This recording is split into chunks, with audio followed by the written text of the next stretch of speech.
Welcome to tonight's debate. Election day is coming and every vote matters. Tonight, WAGM, in partnership with the Rustic Partnership and WABI, will introduce you to the 4 Senate candidates running for Maine's 2nd Congressional District. We will ask the questions you want answered so you can feel confident with your vote on November 3rd. Here are your moderators for tonight's debate, Kelly O'Mara and Jason Parent. All right, well, good evening, and thank you for joining us for our 2020 Senate debate. We are joined this evening by all 4 candidates running for this Senate seat. We have incumbent Republican Susan Collins, Democrat Sara Gideon, and 2 independent candidates, Lisa Savage and Max Lynn. I am joined by Jason Parent, who is representing the Rustic Partnership. Now, during tonight's debate, each candidate will have 1 minute to respond to each question we ask. That will then be followed by a 30-second rebuttal time once all candidates have had the opportunity to answer. After a short break in the middle of this debate, we will ask each candidate a specific question. Each candidate will have 1 minute to answer. We will wrap up with a few more general questions, then each candidate will have a 1-minute closing statement. We do ask that candidates answer the questions that are asked. That said, your minute is your minute. Please contain your answer to that time given, though. If you need to finish a thought, that is fine. However, if you continue past your time, we will shut off your microphone and move on in an effort to get as many questions asked and answered as time will allow. We thank you for helping us with this. All right, Kelly, we now start with the first question. That's right. News Director John Small from WABI will be asking it, and we'll be beginning, once he asks it, with Senator Susan Collins. Thank you, Jason and Kelly, and thank you to the candidates for joining us tonight, and welcome from a socially distant Bangor. Our first question tonight concerns the Supreme Court. Saturday, President Trump put forward his nomination for the Supreme Court. It seems nominations to the Supreme Court become more and more contentious each time. Now, moving forward, some have suggested reforms like term limits for justices and more justices on the court. What, if any, reforms would you support or propose to lessen the political rancor surrounding any future nominations? Senator Collins. Good evening, and thank you for hosting this debate tonight. I think one of the worst ideas for trying to make the Supreme Court less political is to pack the court.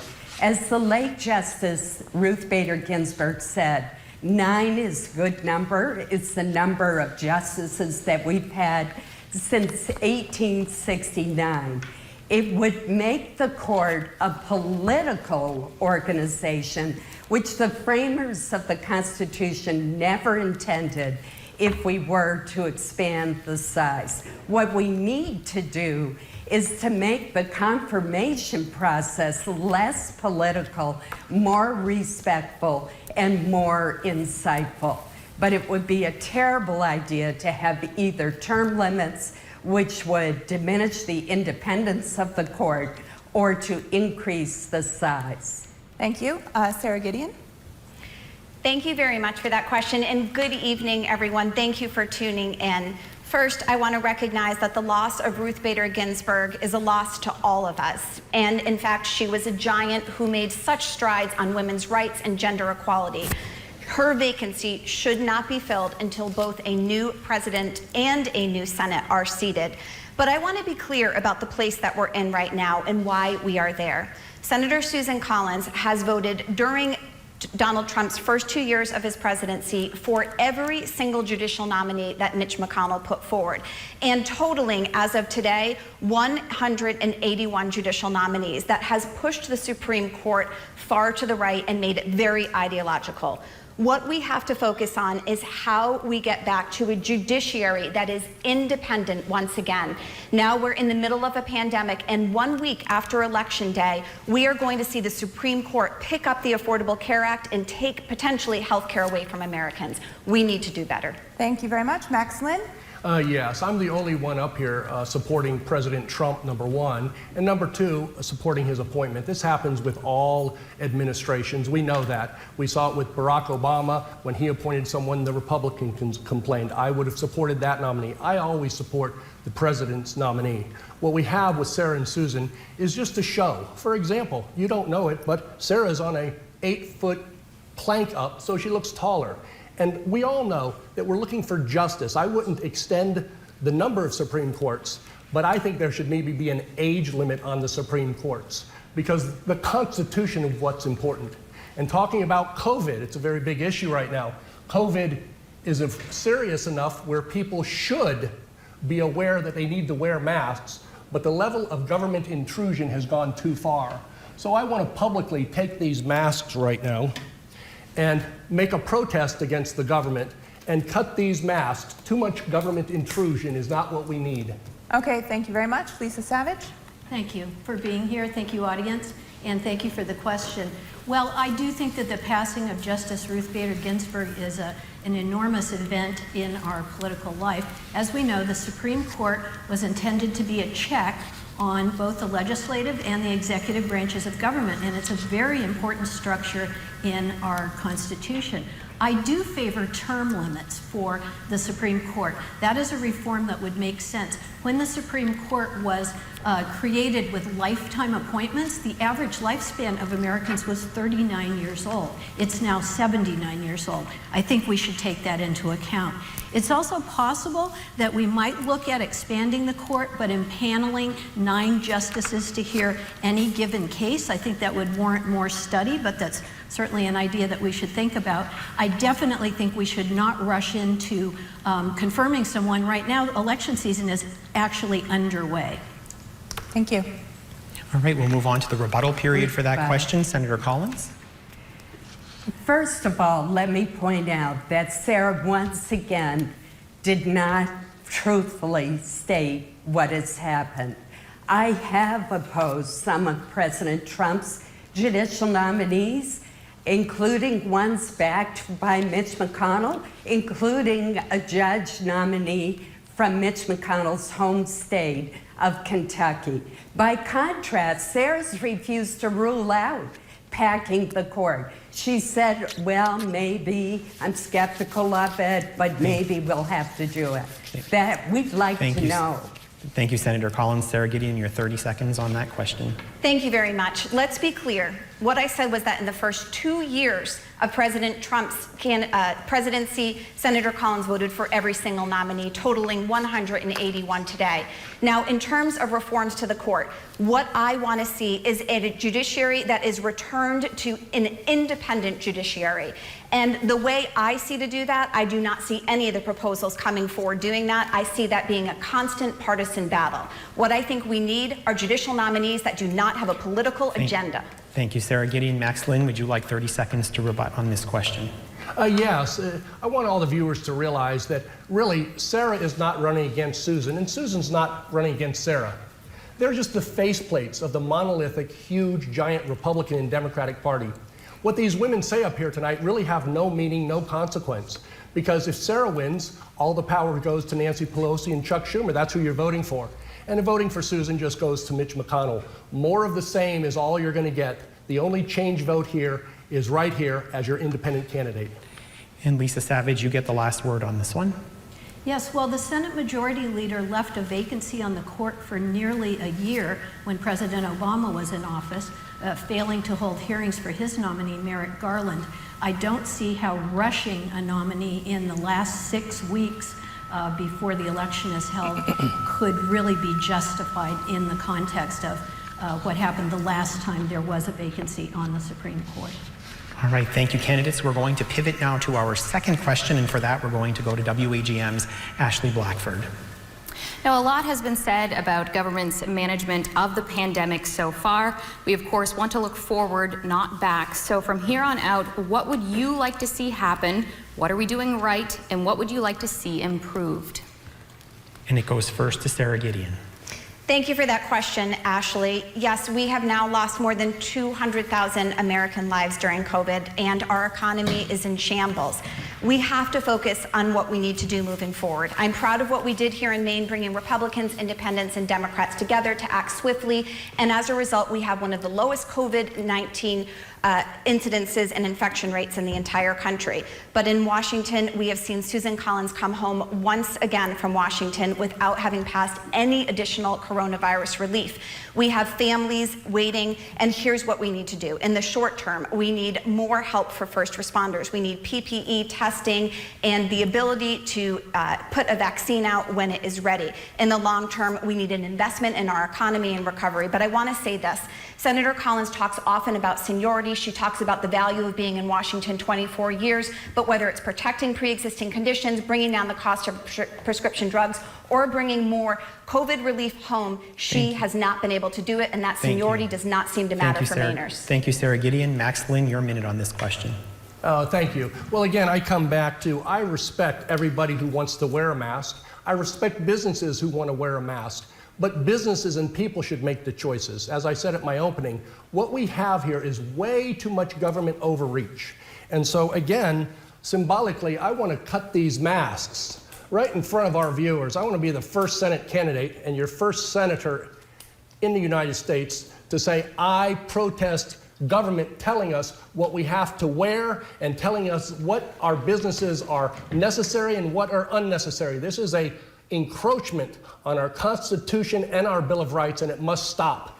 And this over here, as I see Sara and Susan continue their answers, it's most ridiculous. We know with a Sara in Washington, you're going to have defunding the police, you're going to have mandatory vaccines and mandatory lockdowns, because that's what Nancy and Chuck want. And a victory with Sara or Susan does just that. Thank you, Max Lynn. Lisa Savage, your minute on this question. Yes, well, I think the greatest failing under the pandemic has been the failure to institute universal health care. I am the only candidate here supporting Medicare for all, single-payer universal health care in a public health crisis. When the pandemic hit, nearly 1 in 4 Maine workers lost their jobs, and many of them lost their health care at the same time. That is not fair. We need to take care of people, and when Mainers are polled about what is your biggest concern right now, they say health care consistently. They want Medicare for all, and yet the corporate interests that profit from for-profit health care are blocking it. And if people want Medicare for all, under ranked choice voting, they should rank me first because I am the candidate that will fight for that. They can take rank another candidate second as their safety pick. But if they want Medicare for all, I am their candidate, and that is what we need to do to deal with this pandemic. Thank you, Lisa Savage. Senator Collins, your minute on this question. Sara may have missed it, but in fact, Congress has passed unanimously 3 coronavirus bills, including one that provided $3 trillion to deal with the pandemic. It included the Paycheck Protection Program, which I authored, which has helped sustain 250,000 jobs in this state. By contrast, Sara adjourned the legislature on March 17th, hasn't lifted a finger to do anything about the coronavirus. Promised to provide aid to small business, but did not do so. Thank you, Senator. That was a minute plus. Now we'll move on to Sara Gideon for her 30-second rebuttal. Thank you very much for that opportunity. Max said a number of things that are just patently untrue, and in response to what we did here in Maine, look, Republicans, Democrats, and Independents came together incredibly swiftly to take action. We also, as I said, have seen one of the lowest COVID-19 rates in the entire nation. We have given aid to schools, made sure that children continue to have nutritious meals, and we have actually instituted small business grants that are available. We need more help from the federal government, for state, for local government, and for our families, and we need it now. Thank you, Sara Gideon. Max Lynn, your 30 seconds. Thank you. Again, the circus continues with Sara and Susan. I knew Susan would bring up the PPP again. I have a list here of hundreds of listed corporations that got PPC money. From the top, the hospitality company here, $126 million. Ruth Chris Auto Nation, $80 million. We know now, we can look on the internet and see that all the fraud that has happened with this and the abuse, it has not been the way, and it has bailed out the big corporations. Thank you, Max Lynn. Lisa Savage. Yes, I would agree that the next step under the pandemic would be people's bailout. My campaign has been calling for this for several months. There was one rather small payment to American families. People are struggling with whether to pay the rent or whether to put food on the table, and that is not fair. We have bailed out the corporations, very wealthy corporations, numerous times, but the people have yet to get truly meaningful economic relief in this pandemic. Thank you, Senator Collins. The last word on this one is yours. We do need to produce another package, and what I'm pushing for is another round of the Paycheck Protection Program for especially hard-hit businesses like many of our restaurants.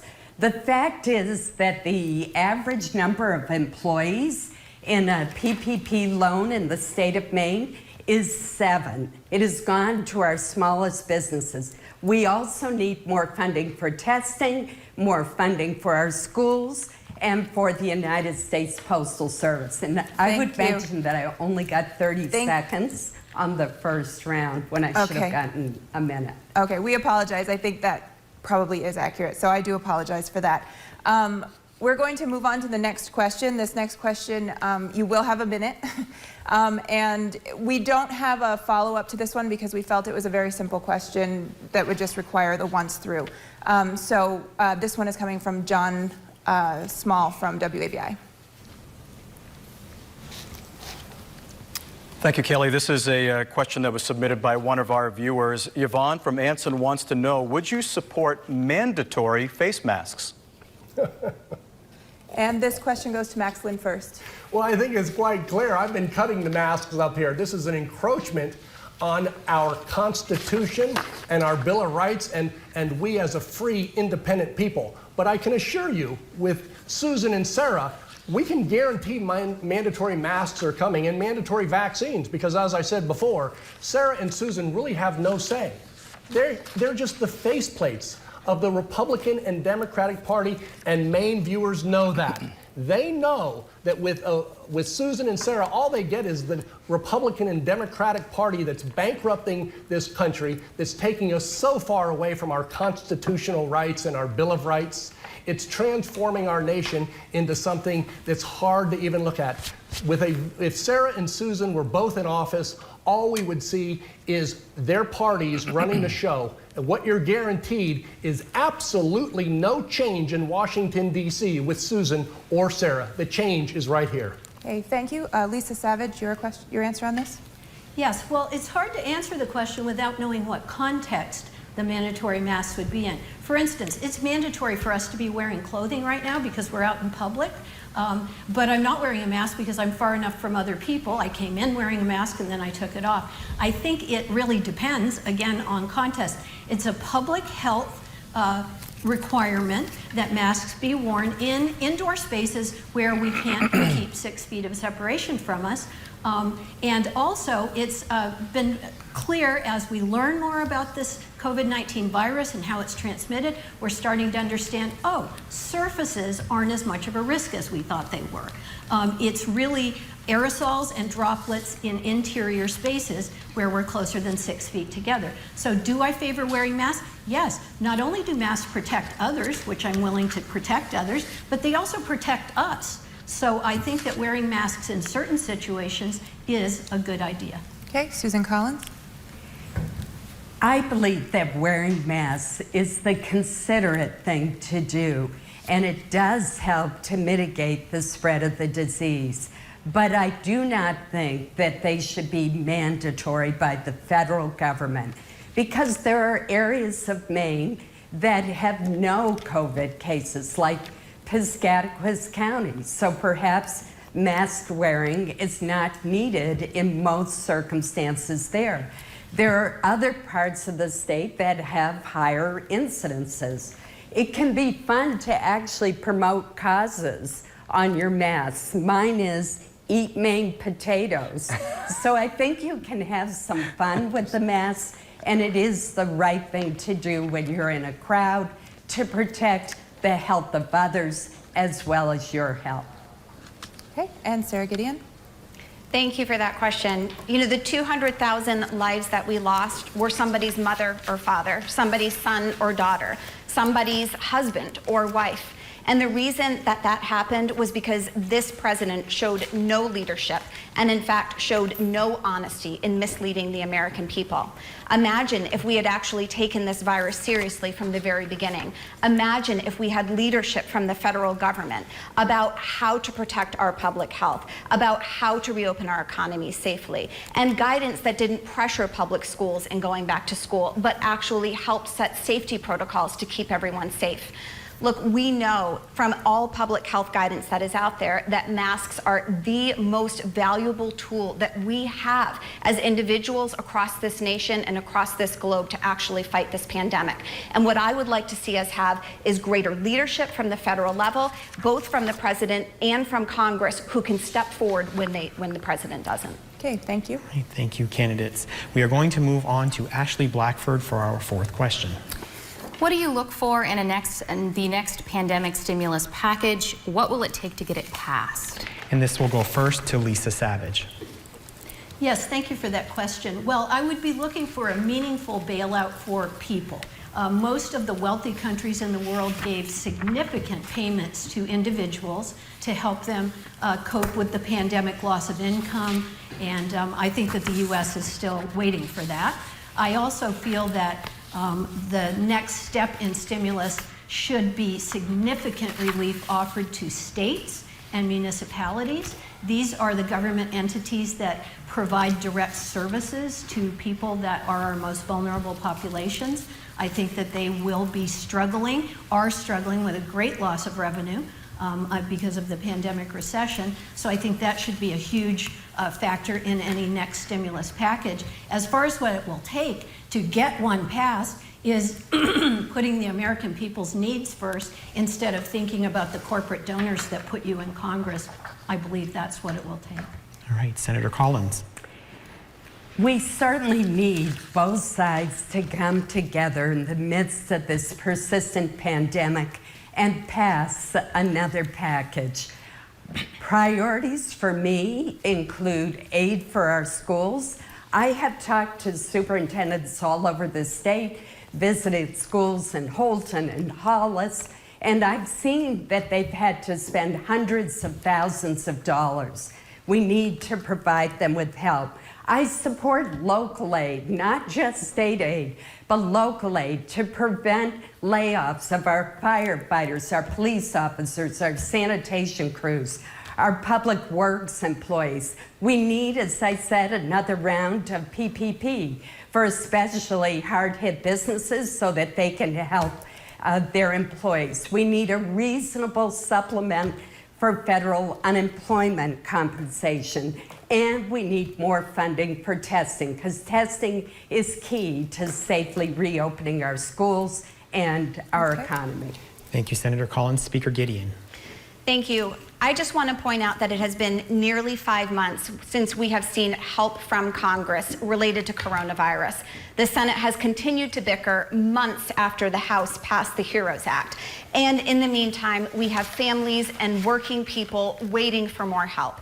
Here's what we need to focus on: making sure that we get those help to families. That's in the form of food, that's in the form of nutrition assistance, that is in the form of rental and mortgage assistance. It's also in the form of making sure that we protect and expand health care instead of trying to take it away. We need to make sure that more aid is coming to state, local, and tribal government. We additionally should think about hazard pay for our first responders. And those are the things that we need to continue to do in the short term while we are in this pandemic. But in the long term, we need an investment from the federal government in rural Maine and rural America. And that's going to include investments in broadband, in our infrastructure, our roads and bridges, making sure that we're able to have telehealth so that we have not only short-term jobs, but a long-term recovery. Thank you. Max Lynn, your minute. Well, thank you. Well, that leads to better late than never, but at my website that's never been seen in American politics before, it's the Converter website. I cover all these issues. It's at maxlynnforsenate.com, and during the first debate I brought it up. We had over 100,000 hits and shut it down, but now we've tested it and it can take over 1 million at one time. But you know, this debate up here with Sarah and Susan sort of reminded me of a Saturday Night Live skit with these two comedians respectfully saying what they believe in, when in fact they only do what they're told to do by the party leadership. I know that the relief Susan's talking about, the PPP, was written by corporate America. That's who it benefits. My relief plan calls for a $5,000 direct relief to every Maine family, a $500 billion bailout nationwide for businesses only with under 100 employees. That's a people direct bailout. And of course, student loan forgiveness. That's not creating money, it's forgiving a debt. Thank you, Max Lynn. Lisa Savage, you have 30 additional seconds on this question. Yes, I do think that the chronic underfunding of our public schools is also an issue that could be addressed in the next pandemic relief bill. I have been defunded many times as a public school teacher. When our schools were asked to reopen, still in the midst of a public health crisis, they did receive some relief, but I think a great deal more could be done to ensure the safety of students, staff that are working there, and to be able to have them make the physical plant changes that need to be made to conduct school safely. Thank you, Lisa Savage. Senator Collins, your additional 30 seconds of rebuttal. Sarah is in a position of leadership in this state. What did she do? She adjourned the legislature. She's had virtually no discussion with Republicans to get them back to work on a coronavirus bill. She promised help to small business, said she would provide help immediately. In April, she's done nothing. Thank you, Senator Collins. Sara Gideon, your 30-second rebuttal. Sure, thank you. Well, look, Senator Collins continues to deflect from the real issue at hand here. The fact that states like Maine, municipalities all over are on the verge of making terrible cuts because we are waiting for more help from the federal government. Look, the reality is we are in a public health crisis. We need, number one, to take care and prioritize our public health, something that is still not happening as we're not even manufacturing enough PPE in this nation to actually manage the supply chain. Thank you, Sara Gideon. We'll move on to Max Lynn for the last 30 seconds on this question. Yeah, thank you. Well, we look at the situation. If we notice, I've been calling Sarah and Susan out all evening, and they won't even look at me. They won't question me. They won't ever debate me. These women are weak candidates, weak women. There's a lot of strong women in politics. I'm sure if Hillary Clinton was sitting there, she'd take me on. I'm sure if Elizabeth Warren or even Janet Mills was sitting across from me, she'd take me on. But I don't think we need weak leadership in Washington, and Susan and Sarah are the perfect example of that. Thank you, Max Lynn. Thank you very much. And with that, we are going to take a quick break. We'll be right back. I've voted for Susan Collins multiple times in the past, but she has made my choice very easy in this election. I think Susan Collins continues to protect the insurance companies. Well, she's cast votes that have not helped us get affordable medication. I think if Susan Collins 24 years ago saw where Susan Collins is today, she would be very disappointed, as many of us are. I would never vote for her again. I'm Sara Gideon, and I approve this message. I'm Susan Collins, and I've approved this message. Working people depend on our cars and trucks. And in my budget, every dollar counts. But Sara Gideon wants to raise taxes on gas and diesel. Gideon's gas tax would raise gas prices 40 cents a gallon. That's an extra $10 with every fill-up. It's a bad idea that's bad for Maine. Higher fuel taxes hurt Maine workers, our farmers, and our families. Maine can't afford Sara Gideon.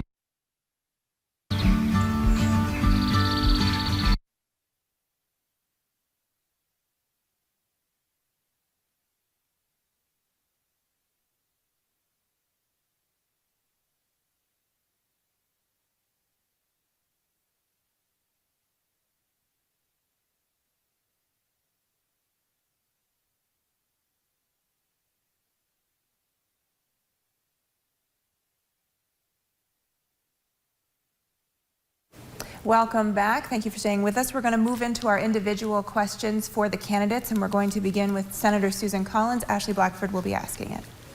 This viewer question is from Ryan Haynes from Fort Fairfield. He asks, over 20 years ago, Susan Collins pledged to only serve 2 terms if elected. She stated that 12 years was long enough to make a contribution in public office. I would like to know why she broke that pledge to her constituents and is continuing as a career senator. And Senator Collins, you have 1 minute. Thank you. I have learned in the Senate just how important seniority is. It has given me the clout to help communities throughout our state.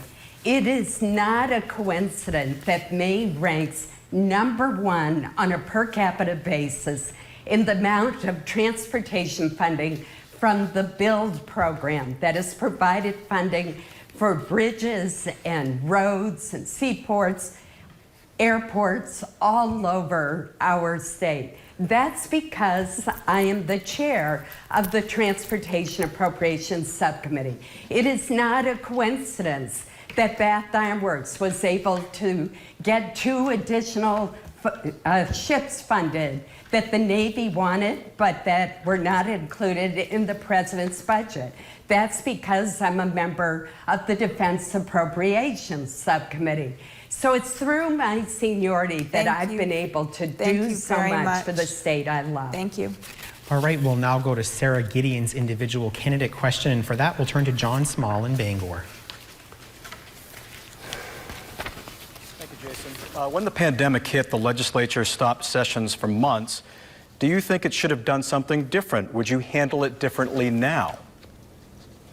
John, thank you for that question. And in fact, we did adjourn the legislature when COVID-19 hit, but not before making sure that we swiftly came together to pass legislation and to make sure that the governor had the tools that she needed in order to be able to deal with this healthcare emergency. And I do want to say that I am very proud of the fact that here in Maine, we have one of the 2 lowest COVID infection rates in the entire country. Now, as you may know, we did continue to do work in the legislature. The President, the Senate, and I convened all legislative committees that had more work to do to finish their work, and we had 74% of bipartisan reports coming out of those committees. We also did attempt to recall the legislature. Unfortunately, our colleagues were unwilling to do that. Now, as we look towards the future, what we know is that we, again, need more help from the federal government to make sure that we are prioritizing public health and that we are helping people get back on their feet through the course of this pandemic. Thank you. Okay. Max Lynn, Ashley Blackford has your question. Now, as an independent candidate that has come out in support of President Donald Trump and shares values with the Republican Party, are you concerned that by running in this race, you may take votes away from Susan Collins in favor of candidate Sara Gideon? No, I do not. I plan on winning, and I really don't want to leave this to the judges. I want to win by over 50%, and that will send a message not only to Washington, but the entire United States that Maine is fed up with the careerism of Susan and Sara. This is like, I listen to these answers that Sara and Susan give, and I just rank it as like the #1 bullshit. Susan broke her promise on term limits. I'll pledge term limits 2 terms, and I'll tell you what, I'll sign legal papers that say my entire net worth is donated to hospice. That's what needs to be done. Susan acts like she's so important. I'm sure she's a very nice woman, but her time has come to move on. The graveyards of America are filled with irreplaceable people. The graveyards are filled with irreplaceable people. Yet Susan sits here and says she's irreplaceable. All right, we apologize. The clock was started late on that one, so that is your minute, but thank you very much. No, we get cut off on that one. Okay. All right, let's go to our next question to Lisa Savage, and it'll come from John Small out of the Bangor studio. Thank you, Jason. Given that this is a ranked choice voting election, as an independent candidate that shares values with the Democratic Party, are you concerned that by running in this race, you may take votes away from Sara Gideon in favor of candidate Susan Collins?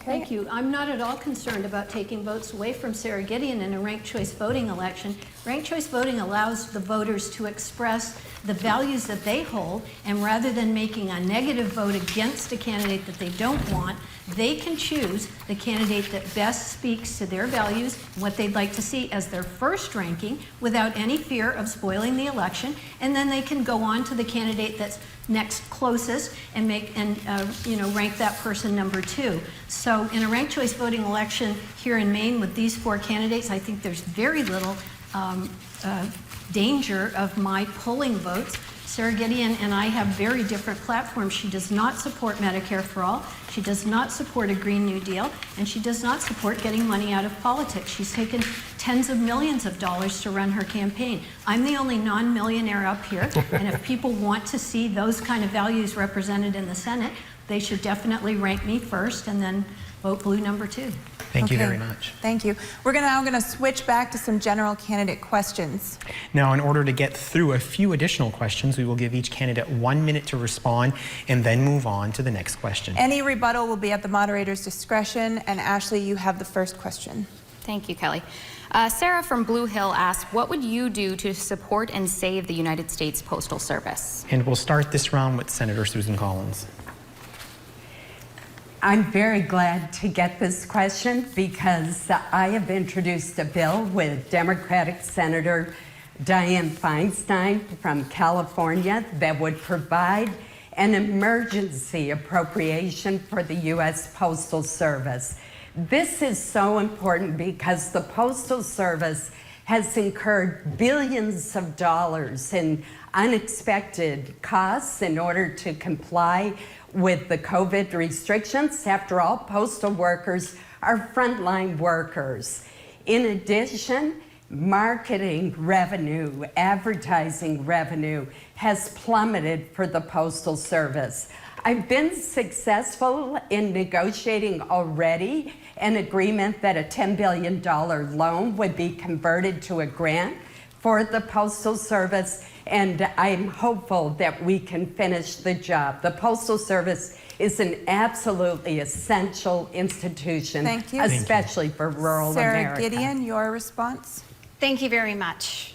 You know, I agree with Senator Collins that the Postal Service is absolutely essential. And I want to emphasize that it is a service, and it is especially important in rural America, where we have people like veterans who are waiting, especially while they can't get their medication at Togus, for that prescription medication to come in the mail, while we see seniors waiting for that same thing. And we've seen documented delays because of this Postmaster General DeJoy and the decisions that he has made. Look, I think this is a situation where, again, we see Senator Collins saying what she wished would happen or what she co-sponsors, and yet she is not using her seniority to actually get results for Mainers or for America in this case. There is no question that in the short term, and the seconds are ticking away, the United States Postal Service needs more money and more appropriations. But additionally, we need to remove that pre-funding mandate that has put the Postal Service into debt. We have seen Republican and Democratic senators and independents, including our own Angus King, make the decision to stand by that. Max Lynn? And this is what I mean. What a softball question. Let's pay a few extra cents for our stamp and keep the post office. What do I want to address is the real issues. We have a pandemic situation that the government is overreaching their boundaries, number one. We have riots in the inner city, and our country's going bankrupt because of Sarah and Susan. They're going bankrupt. What these two represent is the gigantic Republican Party and gigantic Democratic Party. And let me show you something. Here, I talked to both of them. Neither one of them will look at me or address me back, neither one.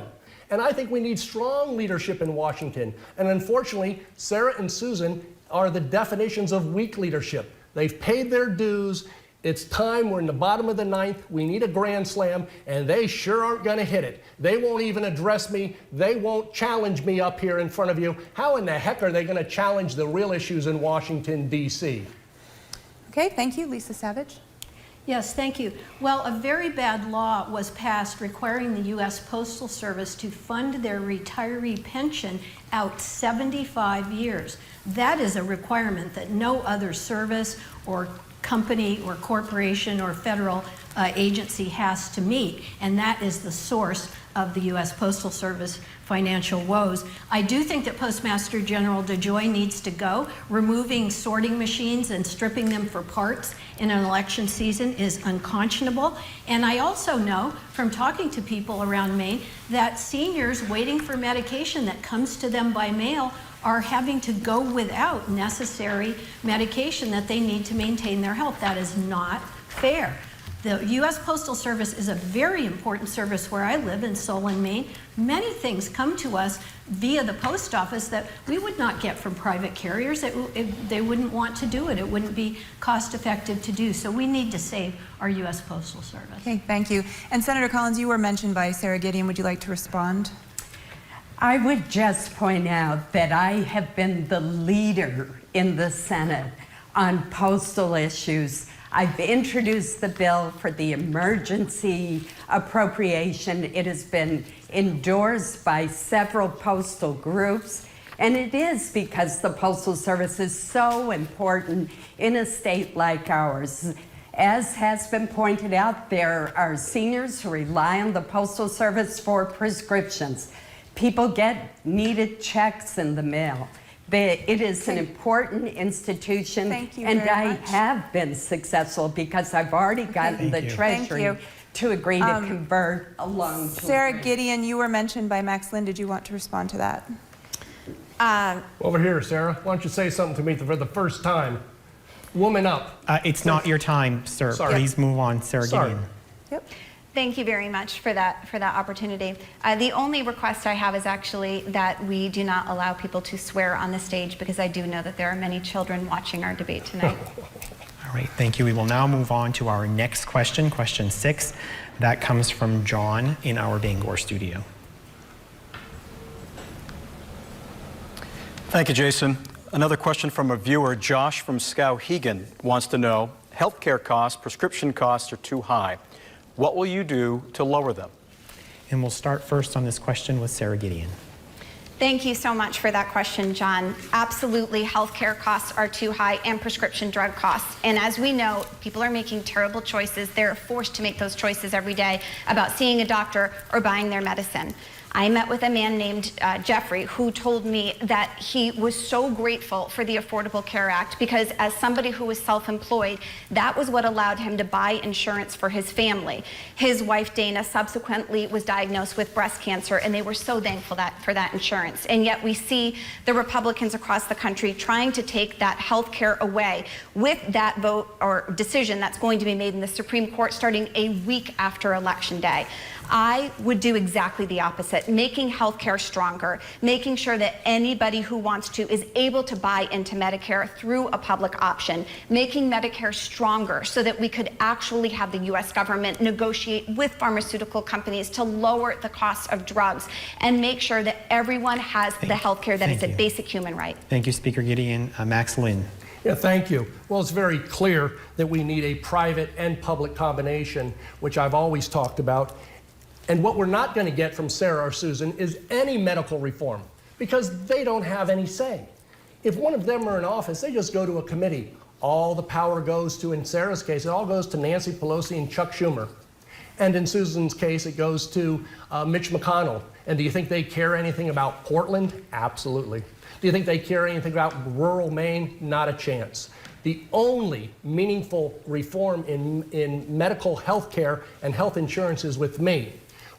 What they never talk about is what we need in combining the hybrid, which is a public and combination private, but we need tort reform, and we need infrastructure so we can bring telemedicine to the rural communities. These two candidates combined have been in Maine politics and elected office for almost 50 years. What are either one of them going to do that they haven't done in their combined 50 years? Thank you, Max Lynn. Lisa Savage, your minute. Thank you. I'm one of those people that believes that the word profit and healthcare don't even belong in the same sentence together. Not every human activity is appropriate for profit making, and healthcare should not be a commodity. It should be a human right that is guaranteed to all in this wealthiest country in the history of the world. Making the Unaffordable Care Act more affordable with a public option is not good enough. That will not solve the problem of the families of the students that I worked with as a school teacher for 25 years. My plan for Medicare for All is the solution that we need. It is single-payer universal health care, and if voters agree, they can rank me first to indicate that they want Medicare for all. I know that a majority of Mainers have said health care is right up at the top of their list of concerns, and a majority of people nationwide have said they want Medicare for all. So ranking me first would be the best way for Maine voters to get universal health care in place. Thank you, Lisa Savage. Senator Collins, you have the last minute. I have already passed 2 laws to help lower the cost of prescription drugs. One of them allows your local pharmacist to give you advice on the least expensive way to purchase your drug. That has made a big difference. The other created an expedited approval for lower cost but equally effective generic drugs that has led to 44 generic drugs coming to the marketplace much more quickly. More needs to be done. I have co-sponsored a bill that would put a cap on the out-of-pocket costs of seniors that would save them $72 billion over the next 10 years. I've also co-sponsored a bill that would put a cap on the price of insulin, not just for a few, but for anyone, no matter what their plan or whether they're even uninsured. Thank you, Senator Collins. Also, we need Thank you very Thank you, much. Senator Collins. Thank you. We're going to move on to the next question. Ashley Blackford has this one. Now, many parts of the state are experiencing drought conditions. Aroostook County was actually just designated as a primary natural disaster area. What will you do to bring aid to farmers who are struggling? And Max Lynn, this goes first to you. Well, thank you. I think I stand alone up here as far as an environmental and wildlife, that there's nothing more precious than wildlife and taking care of rural Maine. That's why Sara and Susan have no impact up here, because the legislation they'll sponsor, if they were in office, and after this election they won't be because I'll be there, but what you get is the Democratic and Republican Party, and these laws are written by the big multi-billion-dollar companies, and then they're handed down to people like Sara or Susan if they were in office, and then they just write the laws and put their names on it. The people in rural Maine will never be represented by Mitch McConnell, Nancy Pelosi, or Chuck Schumer, and that's exactly what you're going to get with Sara or Susan in office. With me in office, you'll get someone who's lived in rural Maine, who's made Maine the focus of my entire life. Okay, thank you. Lisa Savage. Yes.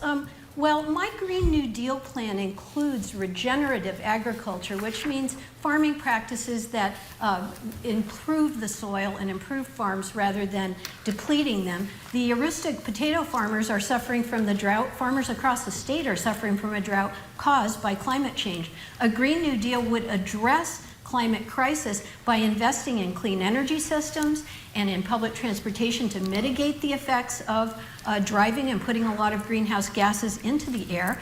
And I think that definitely if people in Maine know that we need a Green New Deal to respond to climate emergency like it's an emergency, the Gulf of Maine is also warming faster than any other body of water in the world's oceans, and that's hurting our fisheries. Maine voters can rank me first to indicate that they understand that I know that climate is an emergency and that a Green New Deal would help farmers, it would help our fishers, and it would help all of us with the effects of climate change. Thank you very much. Susan Collins? This is the driest year that Aroostook County has had in more than 130 years. Other parts of our state, Washington County, Penobscot, parts of York, have also been affected by this drought. And I've already urged the Secretary of Agriculture to declare a disaster in Maine, and he has already done so. I was talking to a potato farmer who told me that unless you have the irrigation, your crop is going to be in real trouble. A blueberry grower told me the same thing. And that's why I'm glad that at my request, USDA has stepped up with a disaster relief program that will help cover lost production and other expenses of our farmers and our growers. It's absolutely imperative. Okay, thank you, Sara Gideon. Thank you very much for this question. This morning, actually, I was at Edgecombe Farm in Limestone with a farmer named Fred, who is in a 6th-generation farm, potato farming, and we looked at the yield that they're getting. It is very low, and the potatoes are smaller, and the reason is absolutely climate change. We see it in these record hot summers, we see it in these droughts, and we have to attack the root of the problem. We can do that in a whole number of ways, but it's going to include bold and immediate action around lowering our carbon emissions and increasing our renewable energy generation.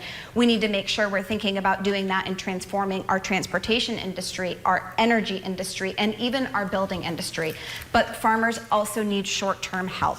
And that's why we need to look at programs like how we can help drought resilience, how we can also think about programs like insurance for disaster relief in terms of extreme weather related to climate change, or insurance for crops for small farmers.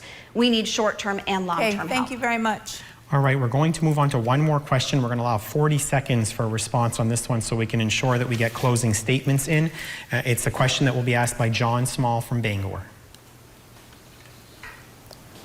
Thank you. Another important industry in our region. Loggers are also struggling. No aid provided to them yet. What will you do to help that industry? And 40 seconds first to Lisa Savage. Well, I know that many people in Maine still make their living from the woods, and many of the families that I've worked with as a public school teacher for years have been hurt by the closing of mills and the reduction of a market for their wood products. I do know also many sustainable forestry practices that are being used to support logging and support people still being able to make their living from the woods. I think it's a great Maine tradition that I would hate to see go away. Again, addressing climate change with a Green New Deal is the most significant way that we could support our forests and the people who make a living from them. Thank you, Lisa Savage. Senator Collins. With the loss of a market at the J Mill due to the explosion there, our loggers are really hurting. And that's why I've introduced a bipartisan bill in the Senate to provide the kind of assistance to our loggers that I was successful in securing for our fishermen. It is absolutely imperative in order to keep the whole supply chain in our forest products industry going. And never forget that our forest products industry is still the #1 employer in this state. Thank you, Sara Gideon. Thank you very much for that question. Yes, the forest products industry is a $7 billion industry, and it is also a way of life, whether we're thinking about loggers or beyond that. And we need to think towards the future, something that we have not been able to do. Yes, it's true, we do have residuals piling up, and that is a major problem. Loggers need short-term relief. We also need to make sure that there are fair trade practices involved. But we need to do more than that. We need to look towards the future and think about biofuels and bio-based products that we can actually produce and how we can support research and development in order to bring us into the future. And Max Lynn, you get the last word on this one. Thank you so much. Realize Maine right now is the most powerful state in the country, and you, the Maine voter, is the most powerful voter in the country. That's why Susan and Sarah's paymasters are spending upwards of $100 million to buy your vote. But if either of them end up in the Senate, all the leverage, all the influence and power leaves Maine, and it goes to Nancy Pelosi, Chuck Schumer, or the Republican Party, and they don't give a damn about rural Maine. You know that, and I know that. On the other hand, with a victory right here, Maine becomes the most powerful state in the country because either party, Democrat or Republican, have to come through the filters of Maine to get things done, and that's what will help rural Maine. All right, thank you very much. Well, as our debate winds to a close, we will now have each candidate give their closing statements. Each candidate will have 1 minute, and we begin with Senator Susan Collins. It's harvest time in Aroostook, and that brings back memories of picking potatoes as a young girl. We learned to keep our commitment to our farmers, and just as I have kept my commitment to the people of Maine, to work hard and to act with integrity. I grew up in Caribou, and for the past 26 years, I've lived in Bangor. I love this state, and my seniority has benefited our communities. In Washington County, I secured funding to make our fishermen safer. In Hancock, a new training ship for Maine Maritime Academy. In Aroostook, Piscataquis, and Waldo counties, funding for rail and bridges to save jobs. In Penobscot, waterfront projects in Bangor and Brewer. In Kennebec and Aroostook, new community college programs to train workers. Thank you, Senator Collins. Don't buy the lies you Thank see you. on TV. Now time Thank you. We're for running really Sara tight. Gideon. Sara Gideon, 1 minute. Thank you very much for tuning in. You know, my earliest memories were of trailing my dad through the hospital while he was making his rounds, or being in the waiting room cleaning up the books and magazines and listening to him talk to patients. My dad was a pediatrician. My mother was an RN who then became a mental health professional. And what they taught me was that healthcare and taking care of others was the most important thing in the world. That's why when I had that choice in front of me to run for public office for Freeport Town Council all those years ago, I decided that that was how I was going to make a difference in people's lives. Unfortunately, it's not what we see happening in Washington, because special interests are coming in front of the interests of us as individuals and of our families. We see healthcare being threatened to take away right now. Look, as a senator, I will be focused on what matters for us. That means making sure that more people and everyone has access to healthcare that they can afford, bringing down the cost of drugs, and fighting climate change, just like I've done here in the state of Maine. Thank you very much, Sara Gideon. Max Lynn. Thank you. I want to speak directly to the families of Maine who feel like they've been left behind by our political class in Washington, D.C. While you have struggled, you've had your jobs taken away, your family members have overdosed on Chinese-made drugs, you've had your civil liberties thrown out the window, worrying how you're going to make ends meet. They voted their pals in the big corporations all the benefits. They got multi-billion-dollar bailouts with civil unrest in our cities and economic unrest in our bank accounts. The actions of those in the political class have shown us one thing. They don't give a damn about you, your families, or your way of life. But I do. I have no allegiance to their paymasters in the political class. Ranking me first in this race is a way to push back against those who have sold your families down the river time and time again. Ranking me first is a way to tell the political class in Washington, D.C. to go to hell. Stand for the Maine workers' ticket. Thank you, Max. I vote for Donald Trump, Max Thank you, Max Lynn. Thank you very much. Lisa Savage. I'm grateful for everyone who made tonight possible and very grateful for everyone watching from home. Mainers are independent thinkers. They fought hard for ranked choice voting, and we had that reform so that we can lead the way for the nation. Everyone is watching this election because of ranked choice voting. Ranked choice voting is also about how candidates earn your ranking. It's a way of showing your values by the candidate that you pick. I'm the only non-millionaire in this race and the only one that will not be looking out for wealthy people in the Senate, but will be looking out for regular Mainers with Medicare for all, fighting for a Green New Deal, and making rich people pay their fair share of taxes. I've been paying 28% tax rate as a school teacher married to a woodworker. We need to stop funding endless wars, which are basically corporate welfare, making money for big corporations. My website is lisaformaine.org if you want more info, and I will be on social media answering questions immediately after the debate. Thank you so much. Okay, thank you. And that is going to wrap up our 2020 senatorial debate. Thank you to all of the candidates for participating, and a big thank you to WABI and the Heuristic Partnership for partnering with us on it. To voters out there, make sure you get out and do your civic duty before or on November 3rd. This debate will be available online at WAGMTV.com. Thank you so much for joining us. Have a wonderful night.